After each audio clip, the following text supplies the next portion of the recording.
episode 824, My Strength is My Story with Amy Blankson, The Future of Happiness. Moms, needing a little inspiration and a ray of hope? You've come to the right place. This is the show that you can turn to for just the pick-me-up you need. This is Create Your Now, Your Best Selfie. Here's your host, certified life coach, personal trainer, and nutritionist, Christiane Wargo. Happy day. Guess what? Today is My Strength is My Story Day, and we have on an incredible, extraordinary, accomplished woman, Amy Blankson. Oh, I cannot wait to share her with you. But first, we have to welcome in all of her family, her friends, and also all of our brand new family. Welcome to our family here at Create Your Now.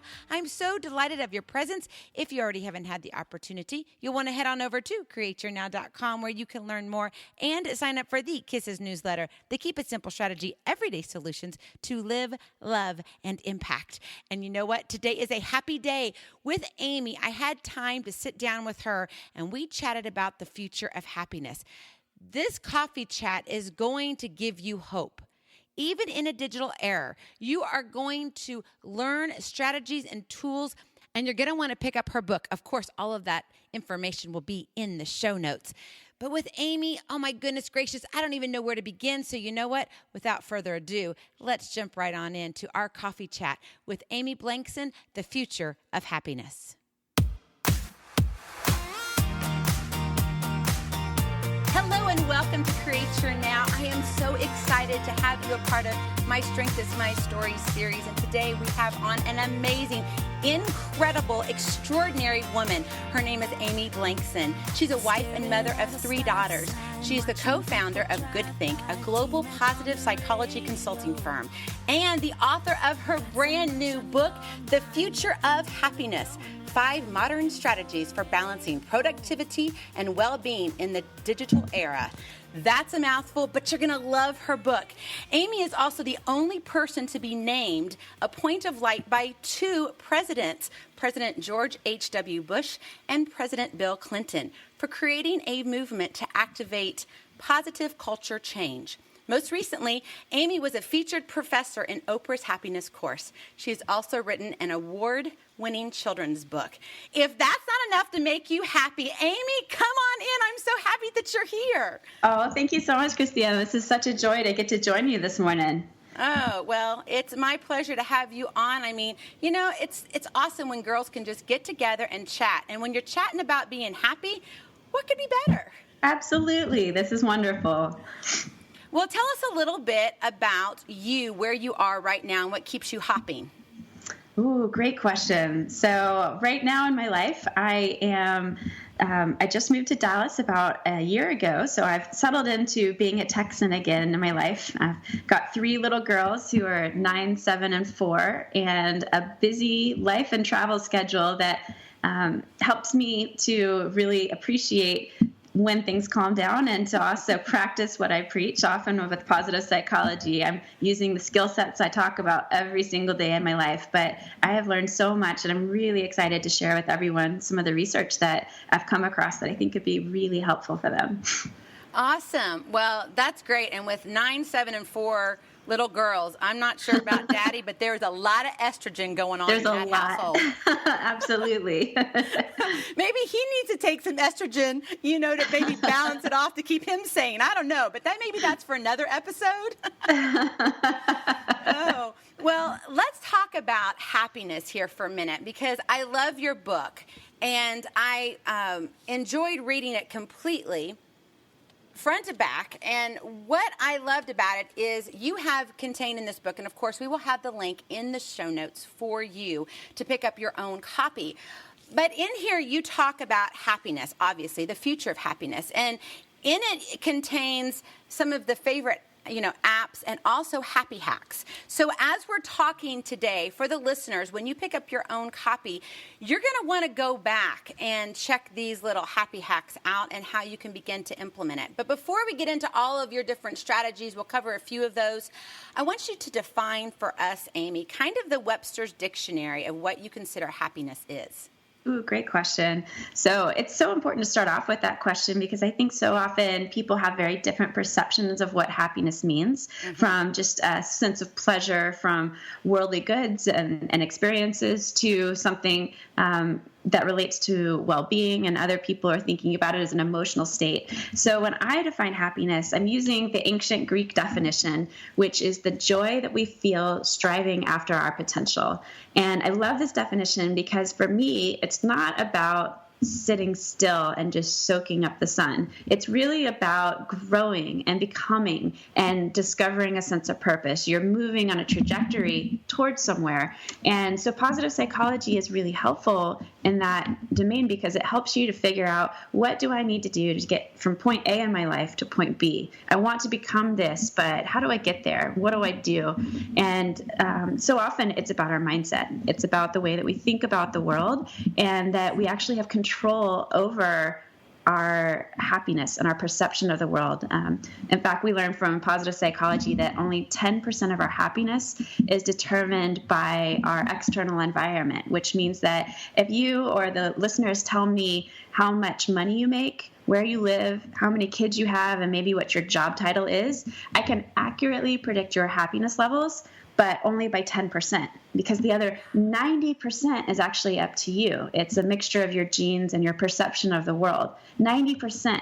So for the listeners out there and the viewers, we can perceive the same conversation in entirely different ways based on our childhood, our past experiences, our information base that we have. But when we bring all that information to bear in our lives, you can really shape and choose a path for yourself that is not dictated by what's going on in your life or where you've come from in the past, but really where you want to go in the future. And so it's a great question to start with, because I think as we talk about moving towards the future of happiness, what does that mean? And for me, that means striving to become the best version of ourselves that we want to be and to find the greatest joy. So how do you define your happiness, though? You're striving and growing, but you've got 90% in your control. What makes Amy happy? What makes Amy happy? So it's interesting that I have actually made a list of things to remind myself what makes me happy. And my list differs from my husband's list, which I found to be fascinating. For him, he really ticks when he has, I call it the F's. It's a family and friends and fitness and faith. And those things really drive him. And while those are all factors in my life as well, some of the things that really keep me ticking are community service to other people. It's art, it's getting to play music, it's dancing. I think I'm much more on the creative arts end of happiness. And ironically, those are some of the first things to go when life gets busy. Those things that make me happy are the things that I see as almost luxury experiences in my life. You know, I'm lucky if I get to sit down and practice piano. It's been a long time since I have, but when I do, it reminds me, oh yeah, this is what drives me. This is what can help me keep going towards the other things that I need to accomplish in my life. Mm-hmm. Wow, yeah. That is fascinating. And I love that you connected it even with your husband, you know, to where, because, you know, I mean, sometimes we think it's just all about me.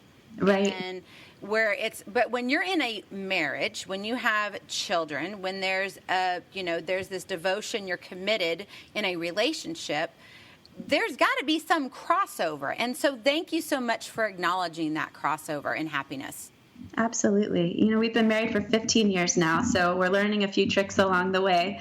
And I think that it took a long time for us to realize that we perceive and think differently about experiences and ways of loving each other too, right? I know that the book about the 5 love languages has been really influential in our life, because it says that some people receive love or feel love, sometimes based on gifts, sometimes on words of encouragement or acts of service or physical touch. And I'm forgetting a 5th one right now. But I found it so interesting that some people give in certain ways and other people receive in different ways. So I might give through acts of service, but I receive through words of encouragement. And the same for my husband and the same for my children. Every one of us has a different level of receiving and giving that really plays out in our lives. And I think to acknowledge those can help us all to bolster each other, both with love, but also with happiness, and to really fulfill each other's place within the family. Yes. Oh, that is beautifully said, Amy, because I do believe there is that crossover when it comes to love. But when you're loved and you feel loved, you know how to give it, you know how to receive it, you're happy. It's true. It's so true. There's a strong interplay there between the way that we love and the way we feel happy. And from positive psychology, I love to cross over between the two because positive psychology says that social support is the single greatest predictor of long-term happiness and success. It is more strongly predictive of how long you'll live than obesity, high blood pressure, and smoking, which is crazy, right? We know those things can really predict longevity, but your happiness and your social support is actually a better predictor of how long you're going to live and how much joy you'll feel. And the research that's coming out now says that if you provide social support to other people, you are 40% more likely to receive it in return, which means, within a company setting, a lot of times companies will ask people, how supported do you feel by the company? And they'll say, I feel like my company, we have company picnics and we get together a lot.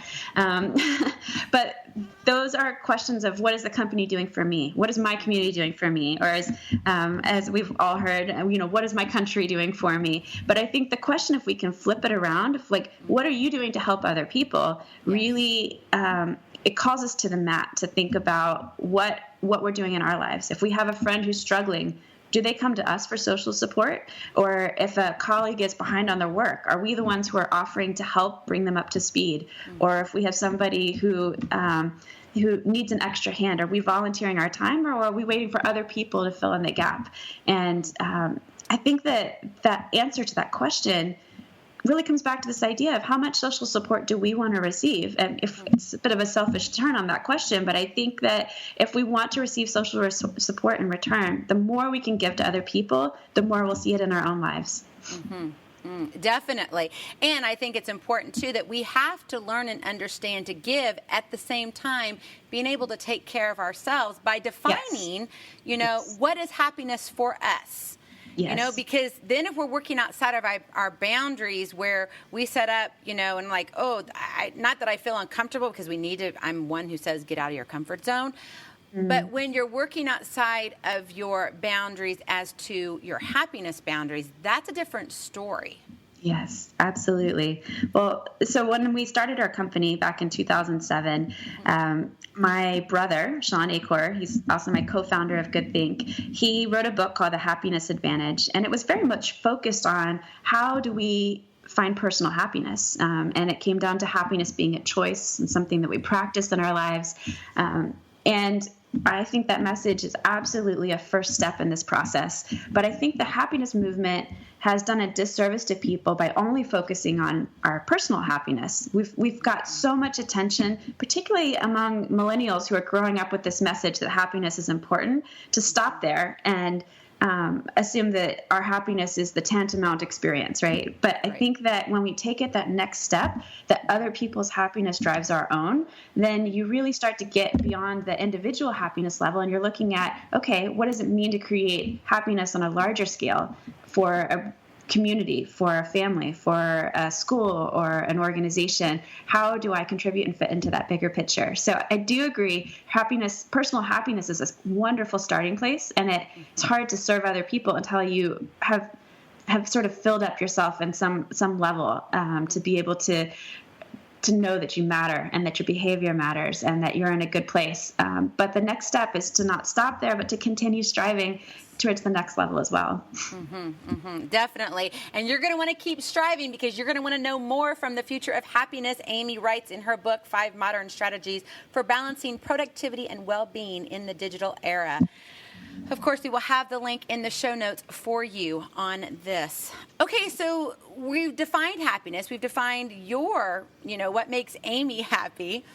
What did you find most challenging in your life? And maybe, maybe in your life, because you're a young mother.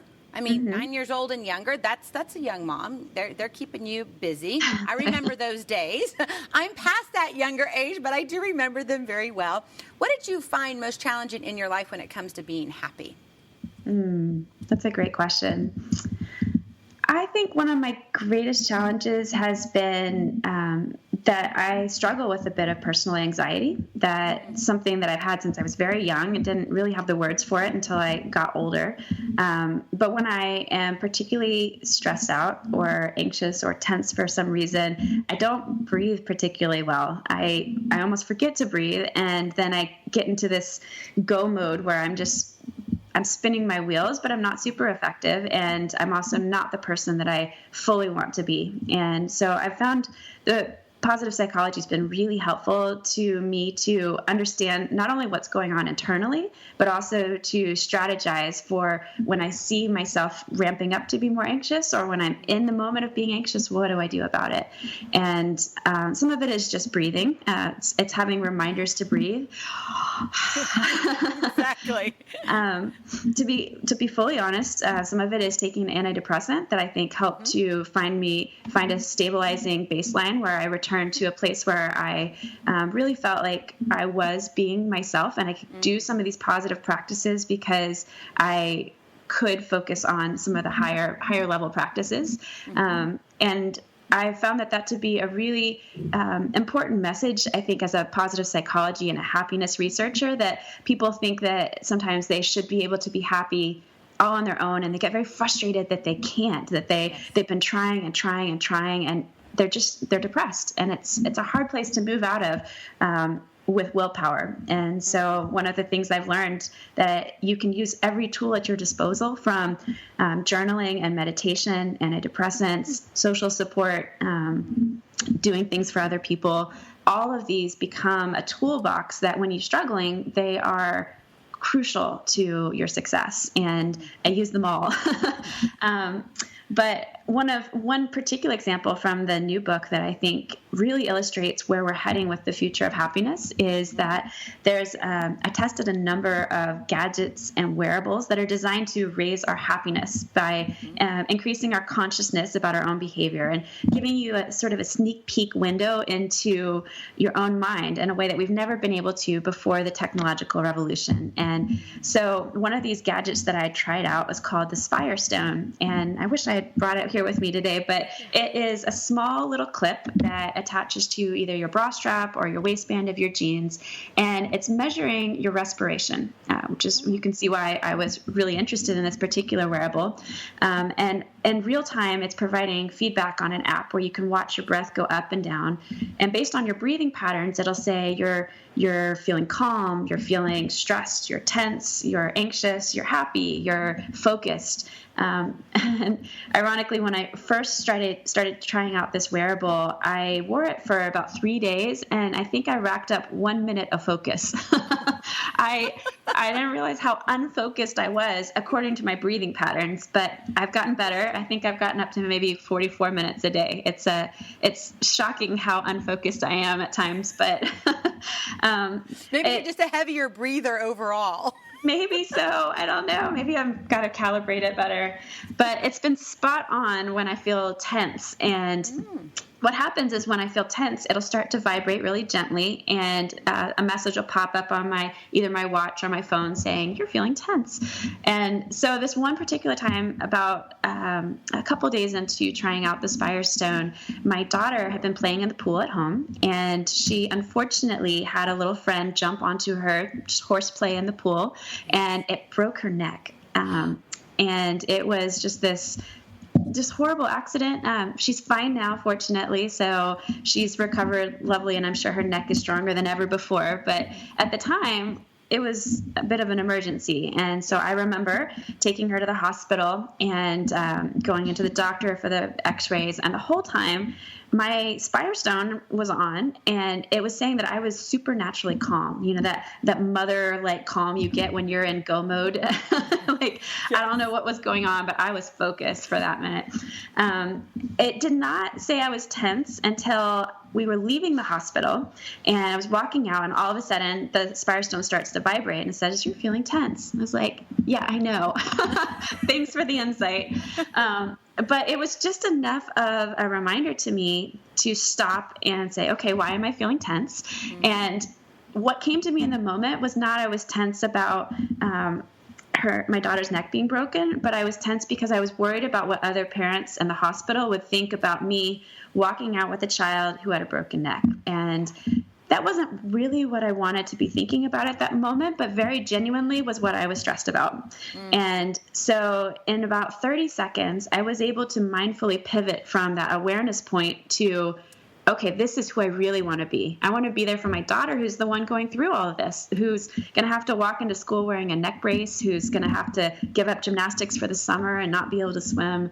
And so I did. I was able to make that switch. And I think that before I had that Spirestone on to give me that instantaneous feedback loop, it probably would have taken me a month or longer, maybe not a month, maybe a week or longer, to realize that that was something that was bubbling under the surface. And instead, I was able to name it and pivot it and move on.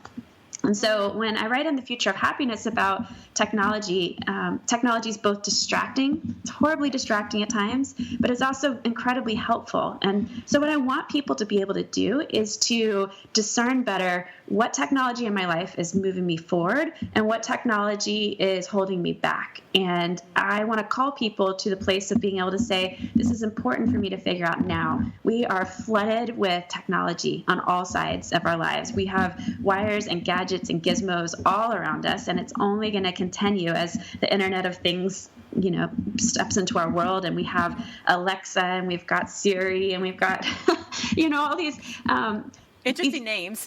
Yeah, exactly. There are these inputs into our lives that could be helpful, and they can also be really distracting. So which ones are being most helpful? And in the process of being able to walk through testing out so many of these, I hope to give readers and listeners some real insight into what was useful for me, and then for them to ask similar questions to themselves of what is it time to let go of, and what is it time to hang on to. I call it fuse it or lose it in the book. And I think it's a pretty helpful litmus test to ask yourself in the moment. Mm-hmm, definitely. And you'll want to pick up your own copy of The Future of Happiness, 5 Modern Strategies for Balancing Productivity and Well-Being in the Digital Era.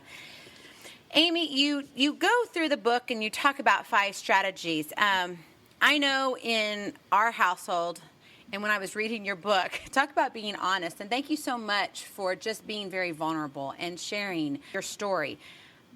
We become a little bit fearful of the unknown, of the technology, for what we see on the media. Oh my gosh, all these hacks here, hacks there. Somebody's going to, identity theft, all of this. I mean, yeah, I do I make sure I take care of my information appropriately, etc.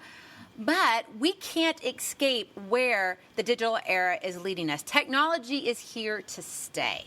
Absolutely. So when you're looking at having all of these gadgets, because when I was reading your book, back to my little story here, is I started counting. And I have one that I wear on my wrist. I've got one that I wear up here. And I have a couple others that are on my phone. I won't bring that out because that'll be another distraction. I have it muted right now.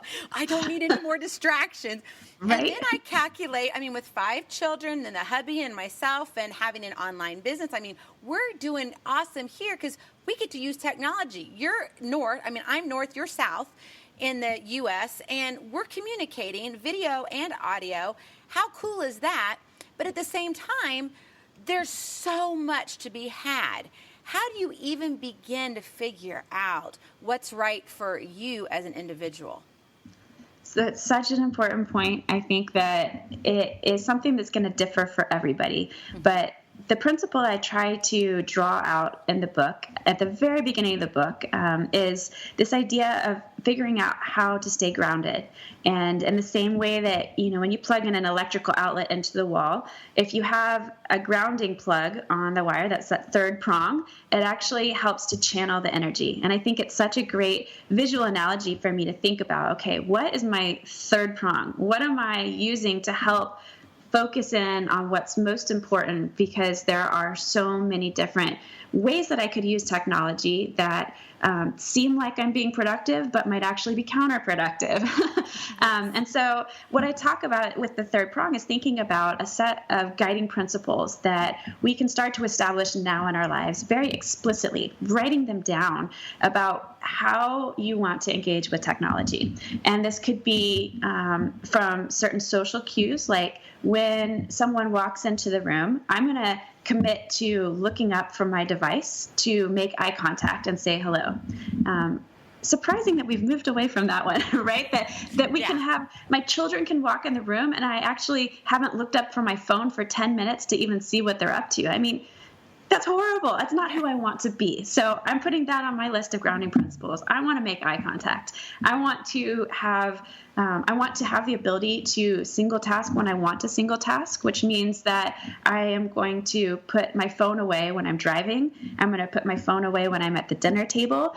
And these are personal choices that I'm making. Now, as a mother, I can help my children learn some of these because I'm setting the boundaries, right? I can't necessarily control my husband, although I can try. I can write him a book and call him out in public, and we'll see what that leads to. But I did see those couple of notes. Now, I hope he doesn't get this far. I know. He's actually really he's read through the book multiple times to help me to edit and to write, and so he knows what's coming. But I think that for other people, maybe their grounding principles are a little bit different, that based on your beliefs or your intentions, your goals in life, your intentions and your grounding might change.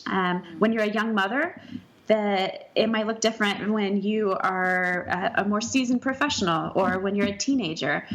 But I think that it's important to revisit those, because what I found is that individuals who write down their goals are 42% more likely to achieve them. So this isn't just generically thinking about who you want to be. This is writing down a set of principles for yourself. In the next 5 years, this is who I want to be. And this is where I draw the line to say, I'm not going to do this because I know it inhibits who I want to become. And I have a great example of a friend who on his iPhone screen, he made himself his own little graphic. And when he goes to swipe open his phone, he has an arrow that points to the right in green that says, towards my goals, and he has an arrow in red that points the other direction that says away from my goals. And so every time he goes to swipe open his phone, it's his check, it's his gut check that says, do I want to open my phone or do I not? Is it helping me or hurting me? And that's so important because the recent research is that the average individual opens and closes their phone 150 times a day. And that sounds like a lot, but when you put it, wait for this, when you think about it, in terms of how long it takes you to open and close your phone and check a message in between. If we optimistically said it took on average 1 minute to open and close your phone, 150 times 1 minute is 2.5 hours of your day opening and closing your phone on average. And that doesn't include people like us who are on technology all the time. I probably have a far worse rate than I want to admit of how often I open and close. So when I think of my friend's litmus test, do I open or close my phone? It's a great grounding principle to say, okay, I'm going to cut down the number of times I check one by one. Maybe I'll move down to 140 today, but that means that I got 10 minutes back of my life to do something else that I really want to do, and that's so important. So I think there's some principles that are in the book that'll give people some great strategies to make this very practical for themselves. Mm-hmm. And so very well put there, Amy, because I do think we have a problem. We want to strategize. We want to have things in our toolbox, but we're not willing to look at ourselves specifically and go, what works for me? Mm-hmm. And defining that and structuring it accordingly and making those changes. Like you said, when your season changes, your focus, your boundaries, what you see, your principles, they may shift a little bit. Your values may not, your morals may not, but your principles and how you're leading those boundaries. I think about like the invisible fence. In fact, maybe I've read a lot of books lately, but did you talk about a dog in the book and the invisible fence? Yes, I do. Yes. Okay, good. I was like, wasn't that in the book or was I dreaming that? Okay. Whew, okay, I'm safe there. But, it is that whole thing is that we need to set these up, but they may shift a little bit based on our seasons. And I absolutely love, because this is the first point, like you said, very earlier in your book, that you talk about staying grounded and having that third prong. And if you've ever been shocked by electricity, which we're not going to tell them that story because you talk about that when you guys were playing when you were younger. So they have to get a copy of their own book, Amy, to hear that story so they can read it themselves. It's a good story, so you want to pick up your own copy.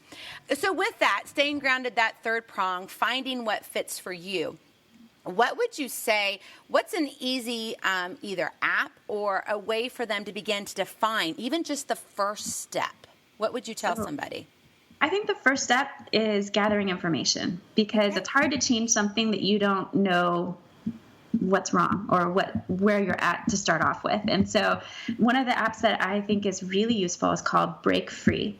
And it can tell you how often you open and close your phone every day. It can tell you how long you're spending on each app or on the phone in general, how much battery power it uses. But I think having that basic information of knowing, okay, in my life, I'm actually at like 300 times of unlocking the phone. Oh my gosh, I'm twice the average. I'm not, but I think that if I knew that, it would be really helpful. Other people might find that opening their phone is not a big temptation. In the book, I write about different tech personas. So I'd identify 3 tech personas. One is a tech embracer. So these are people who are the first early adopters of a technology. They love tech. They're willing to try anything.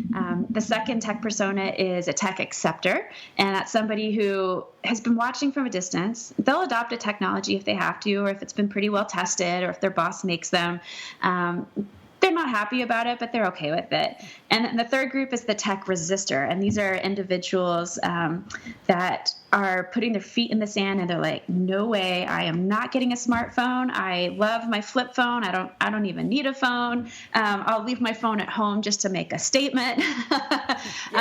So I think that it's important to identify for yourself where you fit on that spectrum. And when I think about the tech resistors that I know in my life, they're not really addicted to the number of times they open and close their phone. That might not be their issue. But for a tech embracer, it really might be. That's something that they are constantly attached to technology. And so detaching might be the strategy. For somebody who's a resistor, it might be simply overcoming a fear of technology and being more willing to explore and be open-minded about opportunity and possibility. So I think that helps. But for those individuals like myself who are tech embracers, the Break Free app is a wonderful place to start, to just get some information and then know where you're at, so then you can make some changes in your life.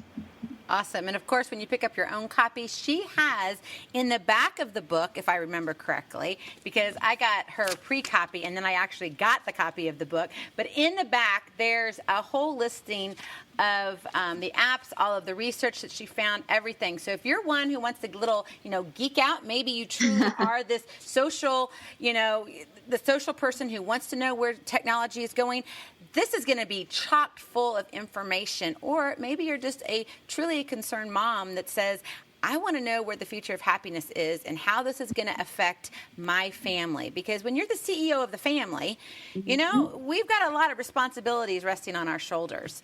So with that, I want to talk about habitat for happiness.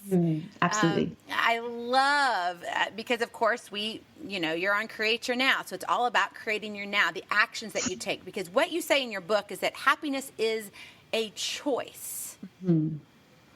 Absolutely. So if it's a choice, then you talk about strategy, I think it's number 4, if I remember correctly, about creating this habitat of happiness.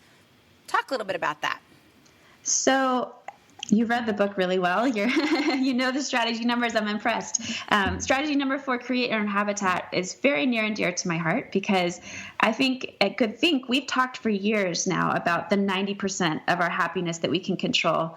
And for the most part, because it was a smaller percentage, we ignored the external environment.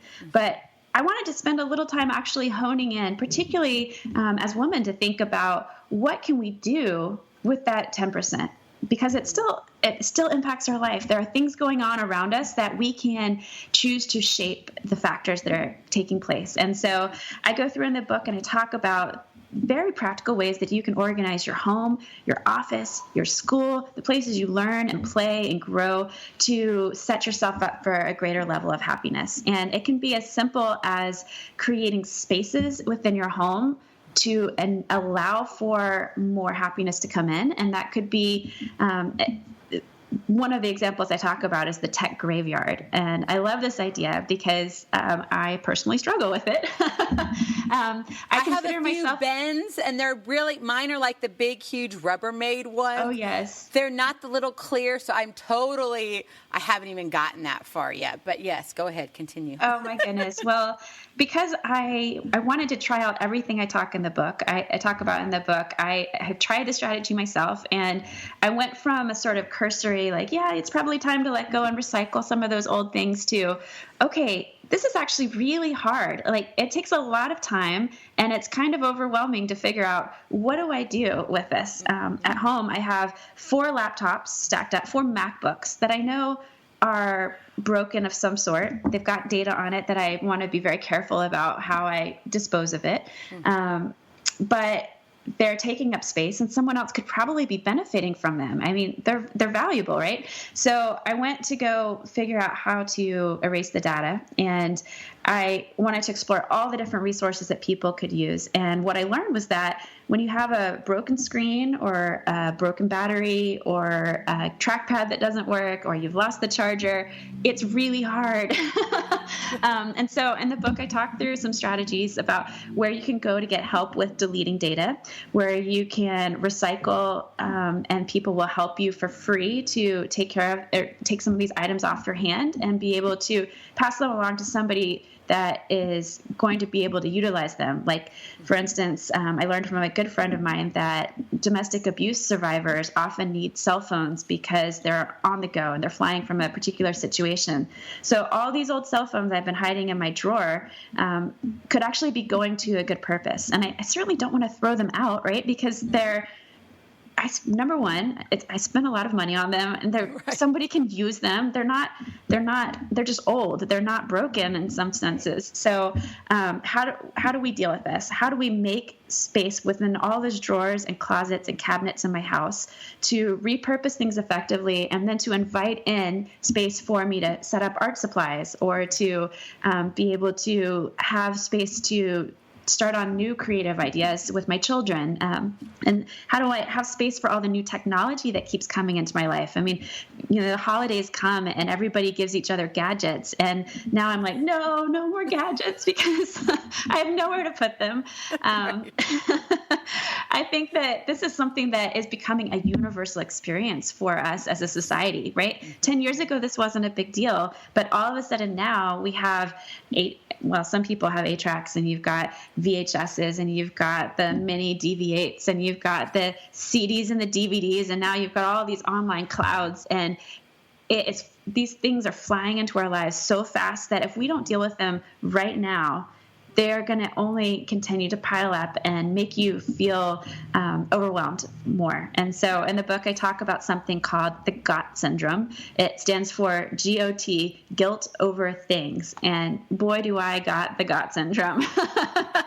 I think that it is something that I feel like inhibits my happiness. And as somebody who craves order and craves the ability to more effectively think and calm my environment down, both for myself and for the environment I want to create for my family, I've got to learn to deal with this right now. Mm-hmm, mm-hmm. So. And when you deal with that, I bet your happiness scale goes up. Absolutely. It sure does. When I look at that clean desk and the spot where those 4 laptops were sitting for more years than I care to admit, I am so happy. I'm like, I did it. I was able to figure out a resource that is so simple and so quick and so effective in my life. So It's been great. That's awesome. I love that, because you've got to create your space that you want. And it's unfortunate that a lot of us are just kind of choosing, because it is a choice. We can choose to create the space we really want, or we can just choose to let life happen to us and at us, and just let things be thrown, towards us. And we're playing defense instead of coming up from the aspect of playing offense. Absolutely. And we have systems for almost everything else in our lives, from spring cleaning to getting ready for the annual garage sale. We have these processes for dealing with everything but technology. And that's because we're in uncharted territory. We've never had to do this before.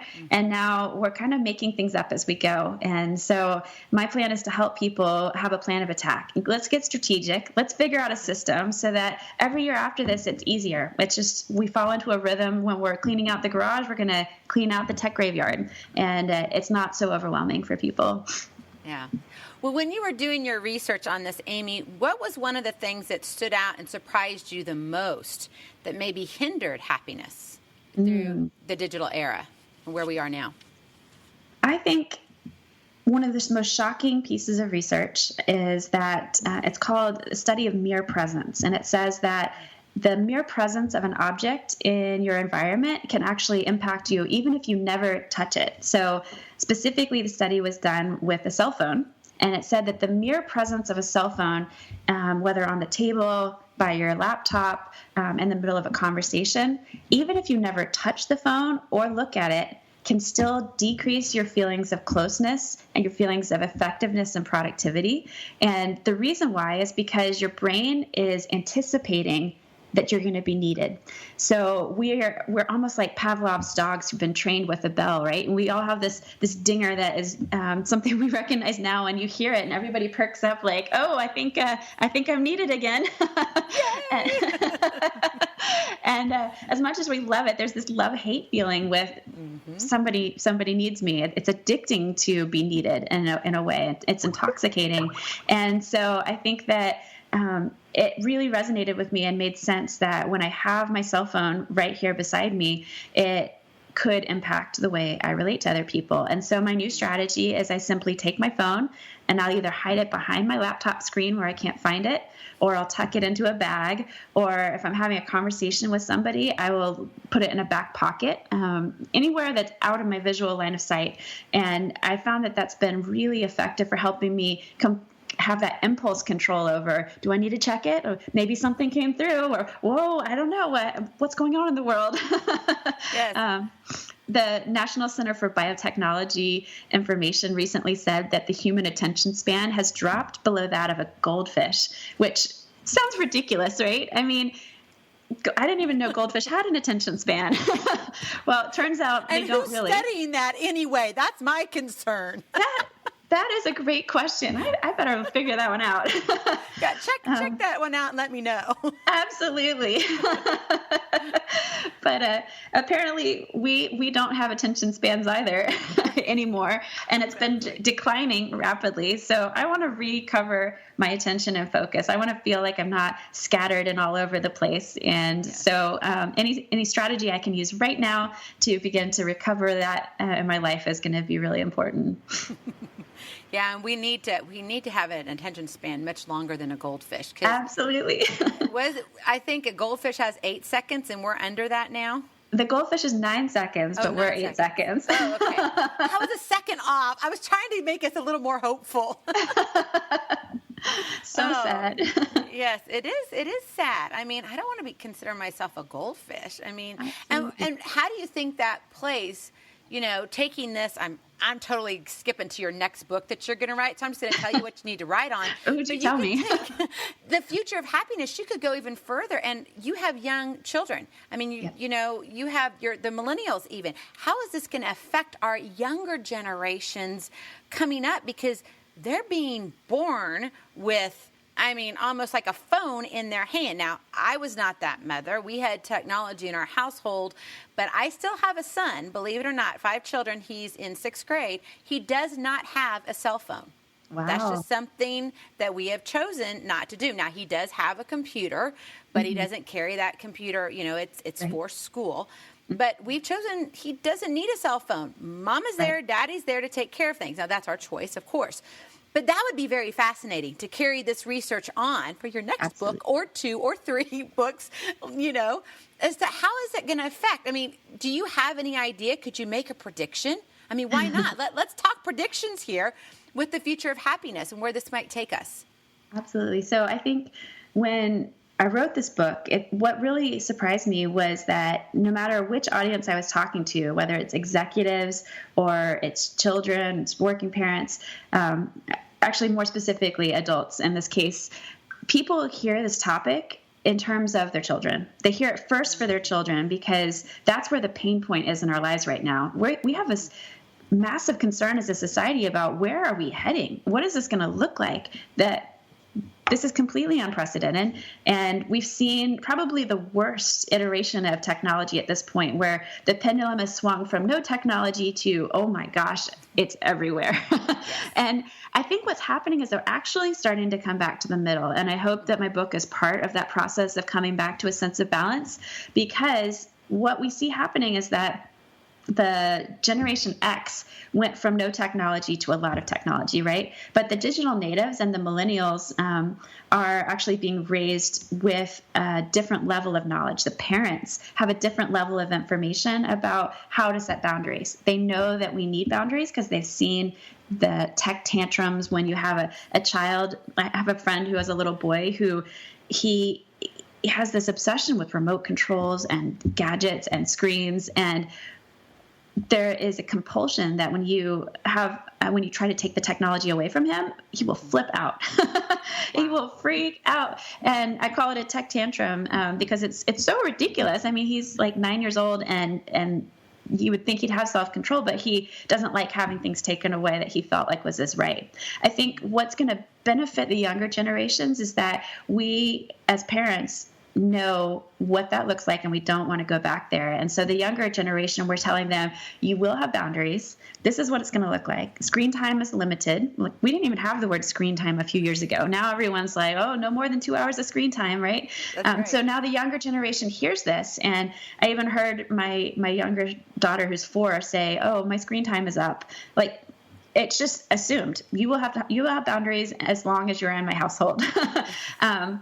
But I think when we look at the Generation Xers and the millennials who are around the early 20s right now, almost like technology was a right. So if you try to take it away from them, they get flustered. But the younger generation is thinking, oh, okay, well, my time is up. I've hit the boundary line. I know where it is now. This is those invisible boundaries that we're learning how to create for people.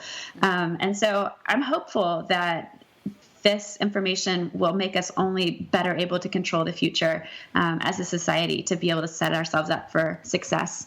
I think one of the greatest dangers of the conversation happening right now around technology is that there's so much negative speak from the media about how screen time is digital heroin, and that we are turning into screenagers, and we're less connected as a society. And it's almost this doomsday talk about the future. And I want to nip that in the bud. I want to think about looking at technology from a different angle, that yes, it can look like that, but no, it doesn't have to. Let's change the way that we interact with technology. Let's use it better, because there are so many wonderful uses of technology that I think that we forget about in that conversation, whether it's the ability to bring some really incredible content to audiences around the globe through being able to connect on Skype, or it's people being able to FaceTime with relatives across the globe.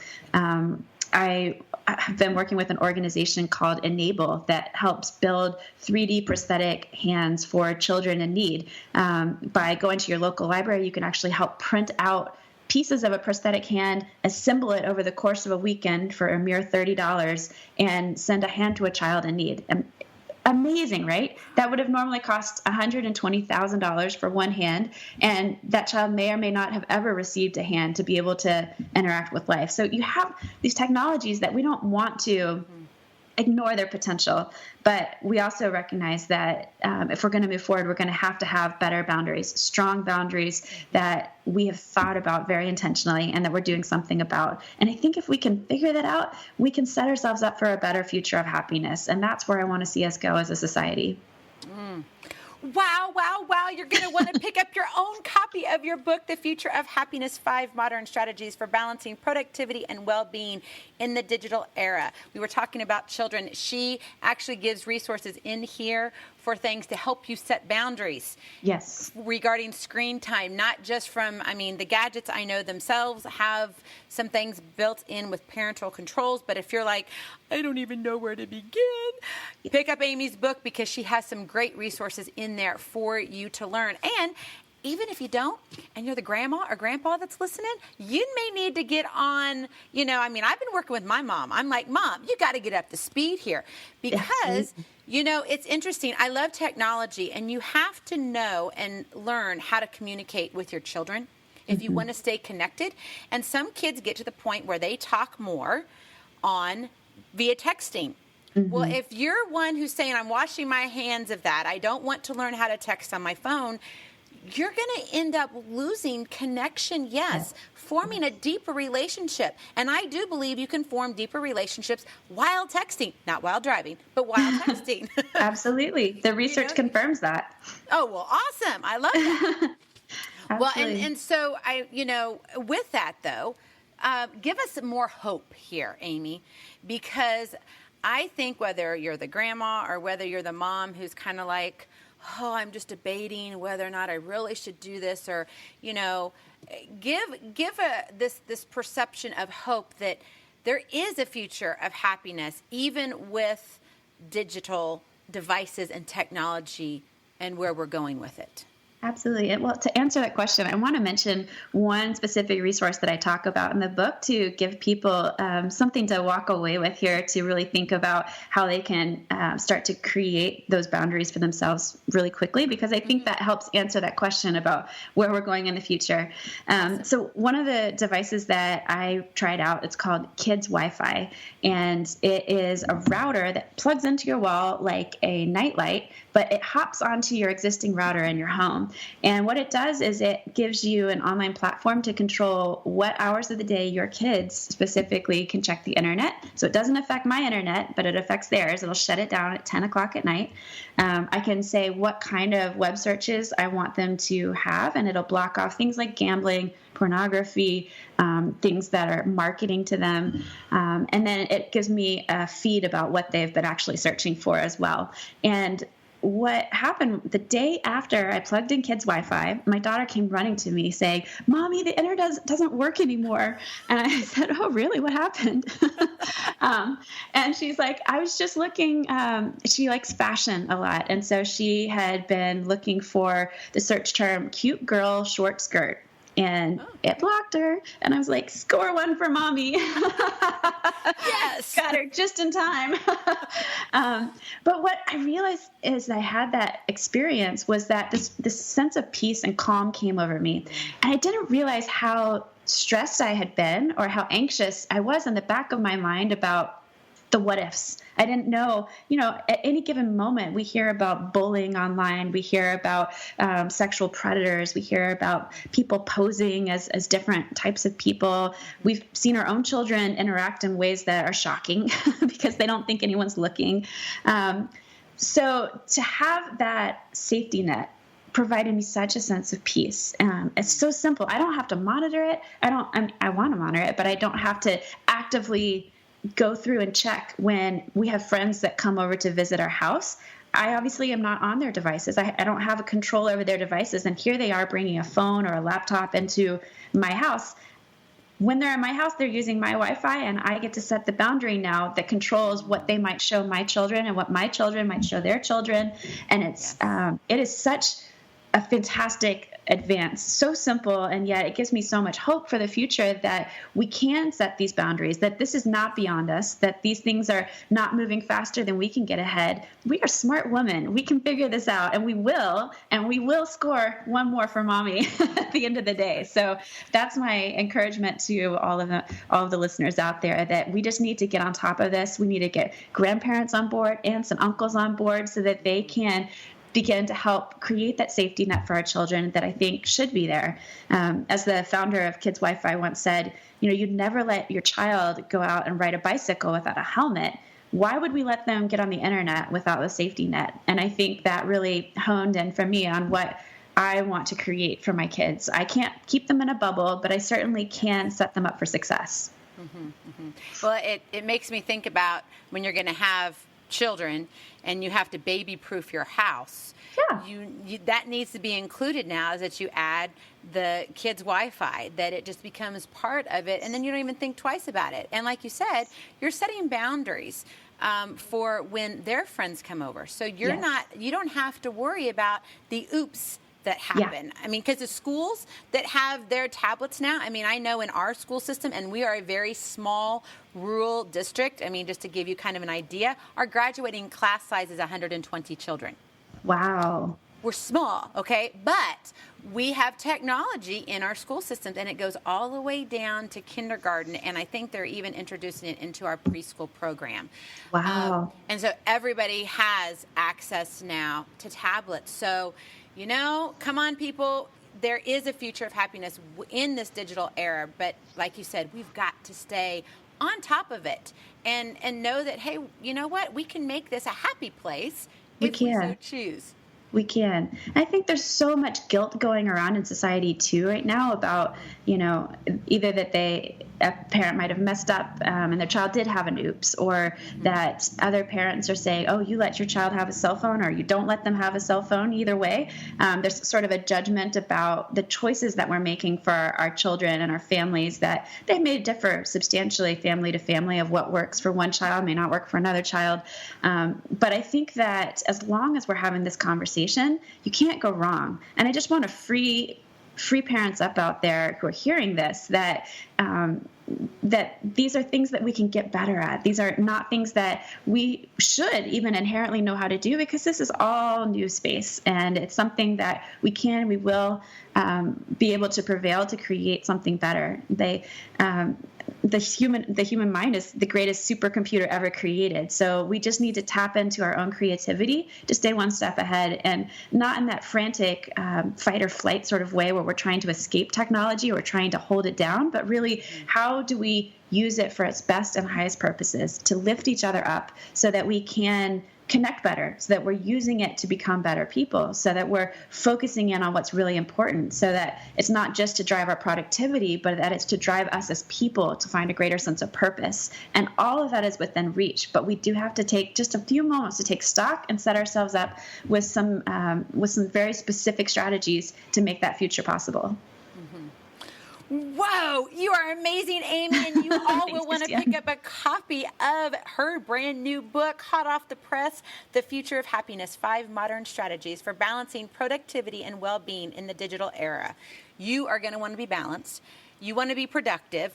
We are balancing and trying to kind of juggle so many things nowadays, and so this book is going to help you. It's truly a hands-on tool. It's not just one of these books that you're like, oh, what is this all going to be? No, you get some good resources, some great strategies and tools built into this. So, yeah, it's going to make you think. It really is. And I love, Amy, that you have stepped outside of your comfort zone. I know you love positive psychology, but this is somewhat going against the grain with people who either don't like it or do like it. There's a love-hate there, like you mentioned. Mm-hmm. And for that, you could very easily be judged. And so I just want to tip my hat off to you and say thank you for being bold and raising this, that we don't have to be fearful. The robots are not going to come and take us over. Right. I mean, you have some movie, things intertwined within your book. And I had to laugh because my husband loves The Matrix and all of that. And so it's not that I don't think they're great movies, but I'm not a movie buff. But I just kind of giggled through some of the parts because I was like, oh, yeah, I know we've got people out there that think that, you know what, we're going to be taken over by robots and what's going to happen? And I'm just like, really? Did you look inside this brain? So, I'm just saying thank you. Thank you very much. Thank you. My pleasure. So I got to ask you this. Obviously, you're interested in positive, psychology. This has been kind of your life's work. What was your personal takeaway after writing this whole book? And now you've kind of come off of that, the editing, and now you're just in the promotional stages of getting the information out there in your book. What's been your personal takeaway from all of this? My personal takeaway is that the future starts with the present. So I sometimes lackadaisically think about where we might head in the future, and I'm pretty vague about what I think might happen. And what I realized is that it's like a choose your own adventure book, right? When we were kids, you'd flip to the end of the story and you want to see, did the monster die or did the person live or which was the funniest ending? I think that we get to choose our own adventure now. I think we get to write the ending, and I have a vision now that's much clearer about where I want to head. And as such, I think that now I can start to move in that direction. And so I want to encourage people that the future starts with their choices right now. If we don't want a dinner table filled with family all looking down at their phones and not communicating, then we need to do something about it right now. It just makes sense that we have this ability to control our own behavior. The very definition of optimism is the belief that your behavior matters. And so as I combine positive psychology with technology, I want people to know that. I want them to know that their behavior today matters for the future and that it can be a really bright place. I'm excited about it, and I think this conversation is going to move it forward. I know it's going to move it forward. And people are going to want to get in contact with you, Amy. They're going to want to find you. Where can they locate you? Of course, we'll have all of it in the show notes, but I want to hear it from you. The easiest way to find me is to go to futureofhappiness.com. That's where you can find information about me. You can connect with me. You can share your story. I'd love to hear what people's stories are and how they connect with this information, as well as you can find me on social media there as well. That'll link you to all my Facebook and Twitter and Instagram feeds and my blog on Forbes and my Happy Tech blog. So I hope people will connect. I'm one of those authors that really wants to know what people are hearing, what they're thinking, what their feedback is, and the more that they can provide that, it makes my writing better, that I can address the needs and interests. I also have some resources available on the website as well that you can get to by emailing start@futureofhappiness.com, and it will send you some initial information about how you can start to put some of these principles into your life right now, even before you read the book. It's a good teaser to get you into the content and see what you get a sneak peek of what's in the book. So. And they're going to want to pick up their own copy, Amy. I just know they are. It's The Future of Happiness, 5 Modern Strategies for Balancing Productivity and Well-Being in the Digital Era. We covered 2 of those strategies, stay grounded and create a habitat for happiness. We're going to leave the others. There's some really good ones that we could go deeper in. But you got to pick up your own copy because you're going to want to write. You're going to want to take notes. I did. I highlighted it. I put little stickies everywhere. But before I let you go, Amy, I have to ask you one question. This series is called My Strength is My Story. And you've written a lot about your story. You've shared some things with us. You've shared some things in your book, In the Future of Happiness. What has your story gifted you? You know, when I was going through Hurricane Katrina, my husband and I had moved to Biloxi, Mississippi when he was stationed in the Air Force. And Biloxi wasn't really on my top 1,000 places to live in my life. Like, it wasn't where I envisioned myself being, but I tried to make the best of it. And we bought our first home, and we got a dog, and we made our neighbors. And then 3 months later, Hurricane Katrina hit, and we lost our dog, we lost our home, we lost our community. We wound up leaving and never coming back for years. And so it was a struggle for me at that point to understand, why does this happen? What does this mean in my life? What was the purpose of going through some of these experiences? And as I think about my own story and where I've come since then, it really is a place of wanting to help other people from what I've learned. And my research with positive psychology set me on this path to realizing that the external world does not determine my happiness. The weather doesn't determine it. The military doesn't determine it. My circumstances don't determine it, but that my life is what I choose to make of it. And so since then, I think my story continues to change and evolve and become a windy path, but a really beautiful path of being able to share those experiences and learn from other people as well. That is a beautiful gift, indeed. Yeah.